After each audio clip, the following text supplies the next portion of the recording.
반갑습니다. 여러분의 보좌관 주식대박 보좌관입니다. 화이팅! 이번 영상은 기업 속의 영상입니다. 기업은 클래시스입니다. 8월 5일 수요일 장 마감 후 올린 영상입니다. 멤버십 가입 여부에 따라 빨리 보실 수 있음을 안내해 드립니다. 시작하겠습니다. 클래시스 하면 리프팅 의료기기 슈링크를 떠올릴 수 있습니다. 지금 보시는 의료기기가 슈링크입니다. 병원에서 보는 것이 아니고 이렇게 보니 귀엽기까지 하네요. 피부에 관심이 좀 있으신 분은 분명 사용해 보셨을 겁니다. 그쵸? 요즘은 성별에 관계없이 관리하는 시대니까요. 슈링크의 침습 시술과 경쟁 제품 대비 통증이나 상처, 부작용 등이 적다는 장점으로 많이 애용되고 있다고 합니다.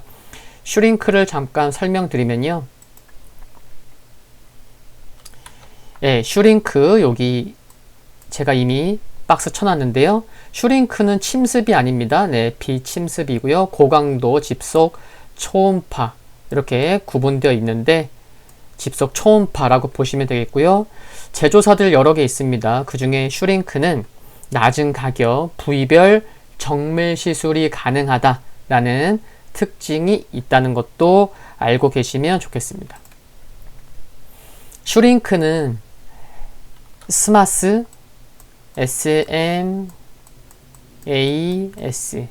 스마스 근막층을 강화시켜서 콜라겐, 엘라스틴과 같은 피부 탄력 섬유를 재생하고 촉진시켜 리프팅 효과를 내는 시술인데 해당 부위에 샷을 쏘게 되면 피부 조직이 응고, 수축되어 위쪽으로 당겨지는 현상이 발생하면서 피부 처짐이 개선되는 원리입니다.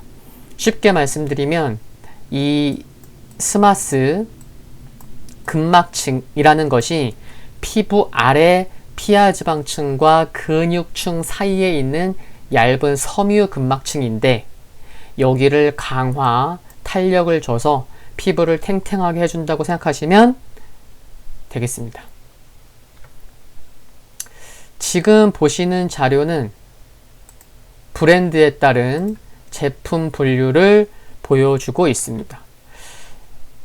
클래시스와 클루덤.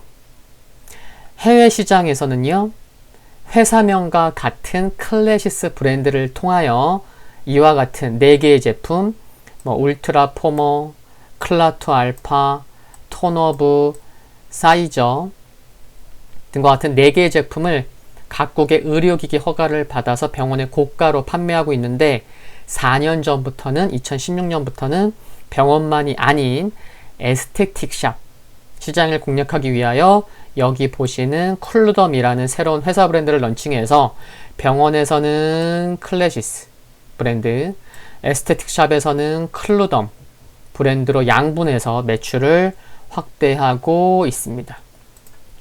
주요 제품의 매출 현황을 보시면요. 클래시스의 매출 비중이 단연 높습니다. 클래시스 브랜드. 그리고 소모품 매출 비중을 보시면 소모품 매출 비중이 무려 49%. 클래시스 브랜드보다 더 높아요. 그러니까 생각해보면 주력 장비 판매가 증가하다 보니 자연스럽게 관련된 소모품인 카트리지, 젤패드 등의 매출도 증가하고 있음을 알 수가 있는데 보통의 경우 소모품이 마진이 높습니다. 그쵸? 아시죠? 네. 6년 전 소모품 매출 비중이 6년 전에 소모품 매출 비중이 14.5%였는데 6년 만에 매출 비중의 거의 반 정도를 차지할 정도임을 보면 실적의 안정성에 점수를 줄 수 있겠습니다. 실적 관련돼서 좀 말씀을 더 드리면 1분기 실적은 어닝 서프라이즈를 기록했습니다. 잠시 후에 보시면 그래서 주가가 굉장히 탄력적인 모습을 보였었고 영업이익률이 얼마인지 아시나요? 보통 제조업체는 영업이익률이 10% 그러니까 매출이 100억이면 10% 영업이익이 한 10억만 넘게 나와도 잘 나온다고 볼 수 있는데 피부 미용이니까 높겠다는 생각은 드시겠죠? 1분기 영업이익률이 무려 62.6%를 기록했습니다. 영업이익률 나누기 매출액 하면 되죠. 제 계산기 두들겨 봤고요. 굉장히 놀랍죠. 영업이익률이 62%? 와, 놀랍습니다. 작년 한 해 수출 비중은 약 51%였는데 수출이 적은 게 아니죠. 매수와 수출 비교해 봤을 때 51%였는데 올해 1분기의 경우는 무려 약 59%였습니다. 수출 비중이 작은 편이 아니다 보니까 역시 코로나19 타격을 받았고 2분기 실적은 다소 좋지 않을 것으로 예상이 됩니다. 매출 비중의 약 15%를 차지하는 나라가 브라질입니다. 굉장한 거죠. 15%를 한 나라에서 차지한다? 브라질의 코로나19 상황을 감안했을 때는 역시 2분기 실적은 눈높이를 낮춰야만 하겠죠.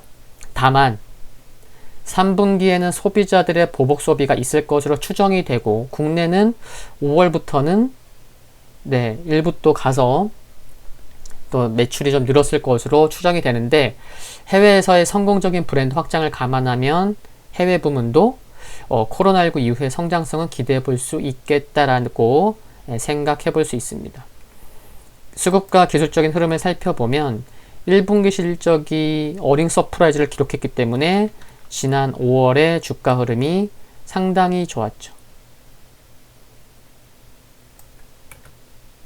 수급을 보면요.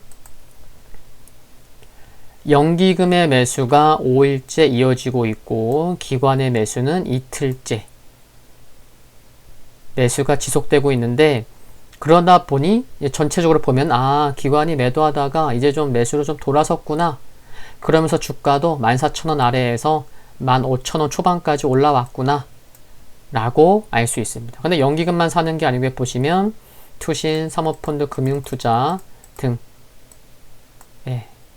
한 곳만이 아니다 라는 거 알 수 있고요. 그리고 차트 아래, 거래량 아래를 보시면 빨간색 선이 기관 누적 순매매 추이를 알 수 있는 부분인데 3월 중순과 말에도 여기 보시면 빨간색 선이 올라가죠. 그래서 바닥권에서도 기관이 사는 모습을 보여주었고 그리고 1분기 실적이 발표되고 시장에서 많이 주목받았을 때도 이때 주가가 올랐지만 그 중심엔 누가 있었다? 기관이 있었습니다. 그래서 최근 약 한 2달간, 2달 넘도록 매수 매도를 반복하면서 기관 5월달과 지금만 놓고 봐도 매수한 수량 다 매도한 건 아니에요. 그쵸? 매수 매도 하면서 조금 줄여나가긴 했었지만 이제 다시 기관이 돌아왔다. 그리고 5일선 우상향하는 모습이고 하락하던 21선이 지난주 중반 이후부터는 수평으로 돌아섰고 또 14,000원 이하의 장기 이평선인 200일선과 240일 이평선이 있다 보니 주가 조정이 나와도 크게 조정 나오기 또 어렵고 그래서 주가는 2분기 실적에 대한 눈높이가 상당히 낮을 거예요.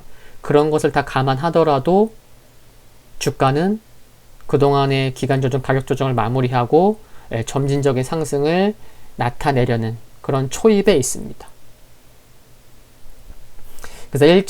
그래서 수급적으로 보면은 기관의 수급이 매우 중요하고 앞으로도 기관 수급 관심이 필요하겠다라는 거 말씀드리겠고요. 1차 목표가는 물량 수화 과정이 필요한 가격인 16,500원 전후를 제시해 드리고 2차 목표가는 18,000원, 3차 목표가는 2만원 제시합니다.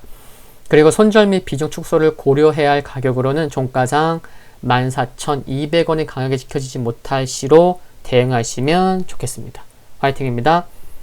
오늘 영상은 여기까지입니다. 도움되셨다면 구독과 좋아요 부탁드리고요. 영상물 아래 좋아요 클릭은 큰 힘이 됩니다.